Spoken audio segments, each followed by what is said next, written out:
I'm 20 and I live with my mom, who is 48, in the UK. I'm autistic and don't like peas because of the texture that makes me feel bad. I'm dependent on my mom because I'm not able to live on my own yet, but I'm learning. Mom hosted a mini dinner for some colleagues. Her husband has a big house and a garden where we sat. I don't like dinners and eating with strangers, but I had to sit with them, which was a little bit stupid. They made food I don't like. It had peas in it and I don't like peas. My mom knows this, but I wasn't allowed to eat other stuff because it would be making a fuss and there was no time to make other things. I was not allowed to make something myself either. I picked out the peas from my dinner to feed the ducks at the pond close to my stepdad's house because I know ducks like peas. They shouldn't eat bread because that's bad for them. I put all the peas in a little cup with my spoon. Mom's boss was sitting opposite of me and asked what I was doing, so I told him. He was silent for a while and then said okay. We didn't talk a lot, but sometimes he asked me a question and I answered. At the end he gave me some more peas that he had removed from his own food. I asked if he also didn't like peas and he said, I do like peas, but I also like ducks, so they can have my peas, which I think was nice of him. He also gave me £5 to buy ice cream for myself when I fed the ducks, which was also very nice of him. We didn't talk much, but I think he was a nice man and I liked him. But when he left he talked to my mom and she came to me and she was angry or upset. She asked me if I spent all dinner picking out peas and I said no. I also ate the pasta bits, but there were a lot of peas to pick out. She asked why I did that in front of everyone because that's very rude to do during a dinner. It shows you do not like the food and are not interested in the guest. This is exactly what I thought, so that's true. Mom said that she understands that it's not nice, but if she says it's important, like she did before dinner, then it really is important and I should keep that in mind. They were people who deserve respect and who feel put off by others touching their food strangely or not engaging with them. Mom's boss told her before he left that maybe next time I should eat something else because I didn't eat much. I'm not a big eater, so it's kind of normal for me, but he doesn't know that, of course. But the point is that he said something negative to her that could have been avoided if I didn't pick the peas out of my food. I didn't think about this. I understand that that is not a good thing, but my mom was genuinely upset and I think that is a little bit much. It's just dinner and he was a nice man. I don't think he's angry at her. I was just wondering if I'm not seeing something important here that makes it an odd thing to do. Am I an idiot? Thank you. Update. Thank you very much for your insight. I appreciate all the comments and also the awards. I think that's very cool to receive. Some comments said to talk about it with my mom. I did and it went very well. She said sorry and said it was not my fault. She explained to me how it went and I will try to tell it as short as possible. Mom was very stressed because she never hosts dinners. She wanted her colleagues to like it. They requested the recipe. She forgot I didn't eat peas because she was too busy with her colleagues. She wanted me to eat with them because at her colleagues' house his kids also ate with them. She didn't want to make a fuss about my autism because sometimes I'm rude when people ask about it. She said her head was all over the place all evening. I said to her that that's why I could have made my own food. She said that was difficult because there was no time for that. I didn't realize because I'm not good with time awareness. I asked her to communicate with me next time and be more clear about what I can or can't do. She said she will and said I can help cook next time too. Almost every comment said that her boss was nice. He probably wasn't angry or upset with her. I told this to my mom. She said sorry to me again because she wasn't upset at me at all. She was embarrassed because she tried to get me to behave normally and she shouldn't have done that. She took it out on me on a whim. I also said sorry because I didn't realize that it could have been important for her work status. I just thought they were like friends. She said it was okay because I didn't make a big fuss and I didn't get loud or walk away. She's proud of me for staying at the table and also thinking about the ducks. We concluded that we both learned things. I learned things because I now know more about work dinners and manners. She learned things because she now knows to communicate and explain more to me to avoid stress. In the comments, people also said her boss might have experience with autistic people. I asked my mom and it was a little bit sad. His little brother was autistic, but he died 10 years ago. It made him sad because he loved him a lot. He told her I should eat things I like next time because it upset him to think Mom was worried about appearances so much that I had to be uncomfortable during dinner. He also said that dinner was really good and that he's happy to have her in his team at work. He's a good person and a good boss. I sent him a thank you email with my mom. Last thing is that I fed the ducks the peas. I think they were happy about it. The thing with ducks is that they don't say that to you, of course. I got an ice cream with 2 scoops at the pond. I also got one for my mom because I had money left. It was a little bit melted when I came home because it was 5 minutes walking, but she still liked it and she said I was amazing.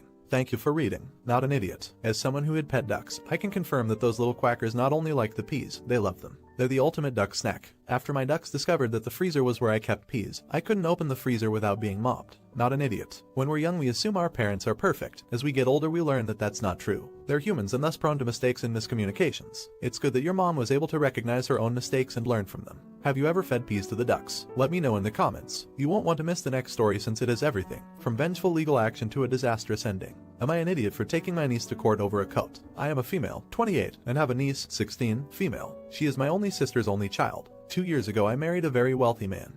Male 34, and because of the pandemic, last Christmas was my first with my in-laws. My mother-in-law gifted me a coat that is worth more than $20K. I saw her wearing it, asked her where she bought it, and she said that it will be my Christmas gift from her. I didn't know how much it was. I knew it was expensive, but I thought maybe $3K at most. I was visiting my sister last January when my niece saw it. She googled the brand and showed me how much it really was. I won't lie, I didn't wear it after that because I was afraid of ruining it. Last week, I wore it while visiting my sister. While I was putting it back on to leave, I felt something go splat on my back. Then my niece started cackling and the smell of paint hit me. I was so pissed off while she was not apologetic at all. Her mom screamed at her and said she was grounded. Then she said she will pay for the dry cleaning. While I was in my car, still in shock BTW, I got an alert that my niece posted a reel. It was of her doing a prank on me, and she said I'm going to hit my aunt's $20 K coat with a paint-filled balloon to see how she reacts. I saved it on my phone, sent it to her mom and told her that a week's grounding is not enough. She did not reply, but I saw that my niece took it down. It got less than 5 views by then. The next day I found out my coat could not be saved, so I called my sister and told her that her daughter has to pay it back.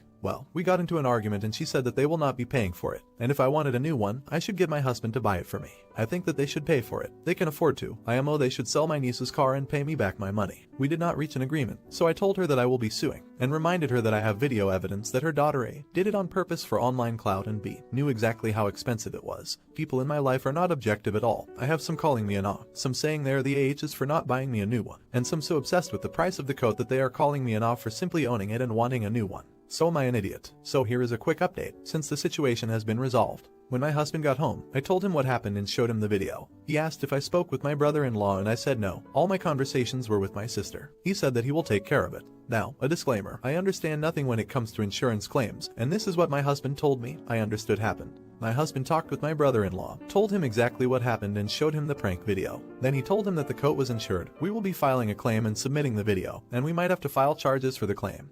He assured him that we would be dropping the charges. We do not want to send niece to jail. Then he told him that one of two things might happen. After our insurance pays us, they will come after them. If their insurance pays, their premium will skyrocket. If it doesn't, they might sue them and might get a lien on their house. My brother-in-law asked if there was a way he could pay us without involving insurance. My husband told him that that was what we wanted at first, but that my sister insisted that they will not be paying us back. Apparently, my brother-in-law was not in the know, and he was very pissed off at what my niece did, and my sister's response. So they came to this solution. My niece's car will be sold, and if it doesn't fetch the whole compensation money, she will have to get a job and pay me the whole check until it is paid off. Also, she is grounded for the rest of the school year. I am thankful for the people who encouraged me to talk with my husband. No idiots here. That's a fair outcome that avoids lifetime level consequences for the niece and still stings hard enough to make the point. Communication is always a good place to start, and very glad your brother-in-law stepped up to handle the situation appropriately. No idiots here. What an excellent resolution. Thanks for sharing it. Your brother-in-law is a very good man. I hope your sister realizes how lucky she is to have a man with integrity.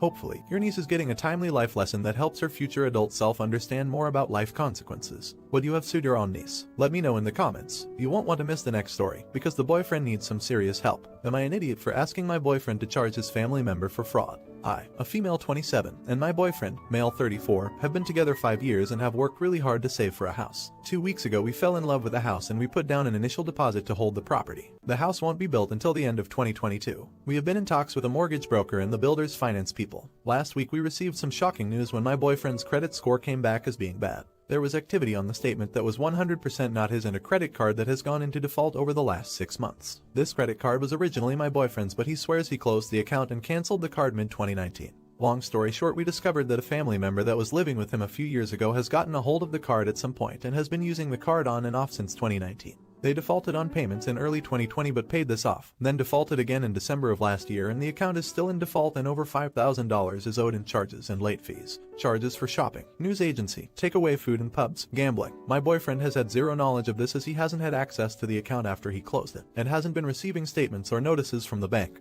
The family member has diverted these to their address. We're now unable to successfully apply for a bank loan for our house as they won't lend to my boyfriend with his credit the way it is. Our options are to 1. Proceed with fraud investigations and charges in the family member allowing us to prove this is of no fault of my boyfriend's and successfully secure the loan. Or 2. Boyfriend pays the debt and we wait at least 2 years from the payoff date for his credit to regain some loss. Option 2 sets us back at least 3 years in starting a family and our lives as homeowners. This will also not allow my boyfriend to secure a bank loan to start up his own business he's been dreaming of starting for a few years. This was the year he planned on. This has devastated us and put a massive delay in our plans. My boyfriend doesn't like conflict and is going with option 2. He isn't even planning on mentioning anything to the family member. He wants it to all go away and thinks this family member is going through a rough time. I want my boyfriend to proceed with fraud charges and investigation. We have worked too hard to not have our dream house and him owning his own business. So am I an idiot for pushing my opinion on my boyfriend? Update. I want to begin by thanking everyone for their advice on my original posts. There were some really constructive strategies and words of advice. I spoke with my boyfriend about my concerns and was honest with him that things he was telling me didn't all make sense. He was adamant he didn't know anything about the credit card or the apparent inquiries on his credit account about payday loans. My boyfriend is still refusing to open any fraud investigations against his family member and has said he will pay off the debt himself. But some other things came out during our conversation that he was hiding from me. Lying has been a big issue of his during our whole relationship.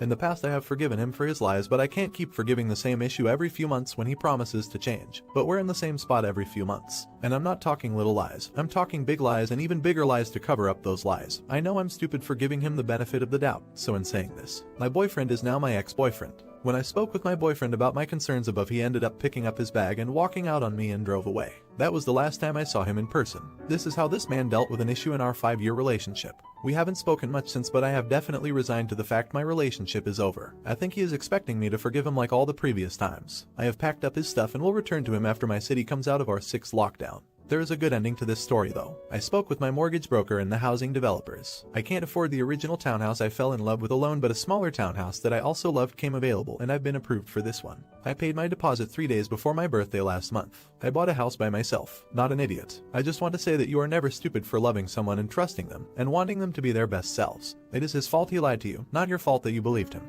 If he wasn't so dishonest, then your decision to trust would have been fine. It's his lies that made it a bad decision, not yours for trusting him. Not an